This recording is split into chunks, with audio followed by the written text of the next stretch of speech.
I was in the police force for 25 years. The police is full of corruption. Why didn't you report this corruption at the time?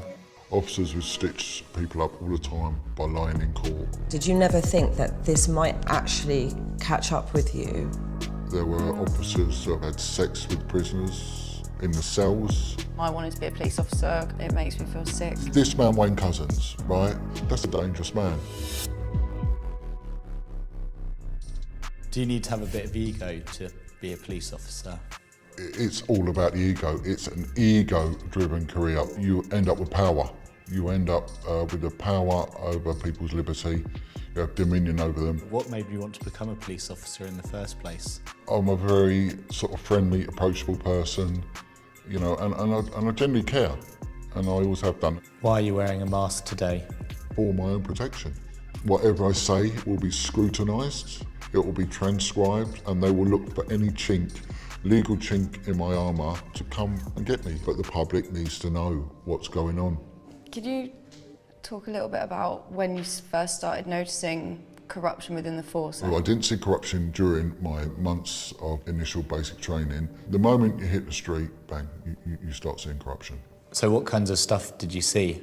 There was a lot of sexual stuff that went on. The women, some of them had a hard job. Sexual assaults on them was very commonplace. There was a tradition when a new girl joined the police, the uniform this was, that they had to station stamp her. These stamps, it had the force, the station and the date. She had to get that stamped on her arse. So they'd get hold of her, either pull down her trousers or lift up her skirt, bang. I'm really shocked that it remains so secret, because you'd think any other world it would be like sexual harassment claim one after the other. Yeah, there were officers that were starting relationships with prisoners. There's officers that have had sex with prisoners in the cells. There's officers that have gone round to victims of crime, you know, use their position to have sex with them. It is sad because they're meant to be protecting these people and they're actually just abusing them. A guy I joined with, he was actually running brothels. There was one guy who, on the way to a meeting, went to a cash machine, there was a woman begging, and he got the money out, got 20 quid out and gave it to her for a blowjob. That's people using their position of trust for their own perverse ends, you know. These police officers were very predatory. Could you sort of list the types of corruption that you saw regularly? There was so much physical violence in the force. It was a war zone. Someone had been assaulted and the officers realised that there was CCTV, it was covered, the venue was covered. They stuck it in a microwave because that would destroy the content that's on the tape. Or does it go into evidence? It would just go back into the CCTV controller of that venue. The other thing that you get is bearing false witness. Officers would stitch people up all the time by lying in court. But you'll just be given a book, an evidence book, about that big, and it'll be thrown at you, and you're told copy that. Just make sure your name's different.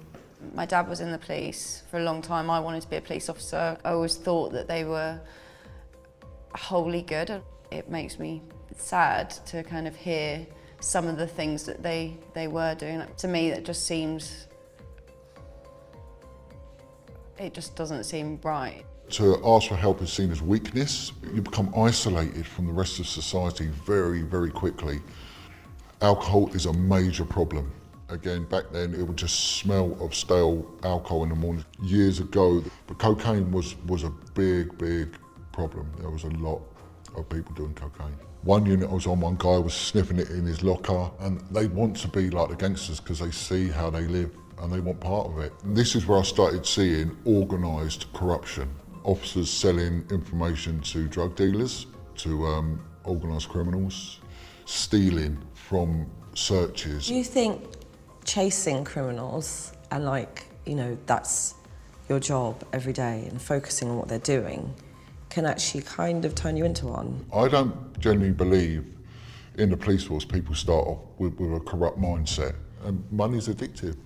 Once they start getting that regular income from corrupt means, it's difficult to turn it down. Did you feel guilty witnessing some of the corruption that was going on?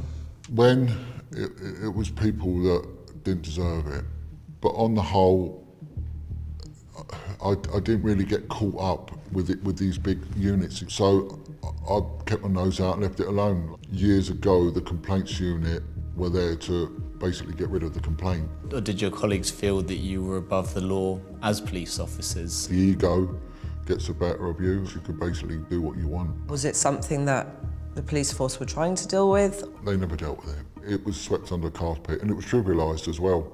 And they make a joke of it, they make light of it. Why didn't you report this corruption at the time? I reported corruption when it happened, but I was threatened, you know, and I lived with the threat for a while and it frightened me. So when you are a target for them, anything goes. They will send the hounds to rip you apart and they will not stop. There was no support and you would be ostracised as well. You would be a grass. They have damaged my life beyond repair. Whistleblowers within the police are a rarity. So what kept you there? It's a fantastic job. You know, it didn't end too well for me, but it is a fantastic job. It really, you do make a difference in people's lives, you do. How did it make you feel when you saw the Sarah Everard case? It was shocking to watch. There was a massive fade-in straight away. Alarm bells would have been ringing early on. There would have been an audit trail. People that worked with him, he would have had a reputation of being a bit touchy. I don't think it was any surprise to those that really knew him that he did cross that line. This guy, days prior, had twice been caught flashing, and that was the one thing. The moment I saw that, I remember ringing up an ex-colleague and saying, this man is a murderer. This should have profiled this guy, without a doubt. Would you say that the majority of corruption is the force's fault? I think the employer needs to understand that when people go into this world, they're going to change, and it might not be for the good, and they need to address that and stop putting it down to personal liability. When there is corruption, it should be the institution is to blame. It's kind of got to the stage where even my nan is sort of questioning, you know, she doesn't trust the Metropolitan Police, and if it's getting to the stage where my nan's not trusting, I mean, it's understandable why I wouldn't trust the police. And really, until these root causes are addressed, you're only ever going to be fighting a losing battle. I think the police have totally lost their way. I'm seeing things in the press and thinking, oh, this is crazy. What are they doing? Most of the officers I dealt with aren't corrupt. They're good people. They are good people. They are misguided. My problem is with these rotten apples that are in there and how they are protected, and they are.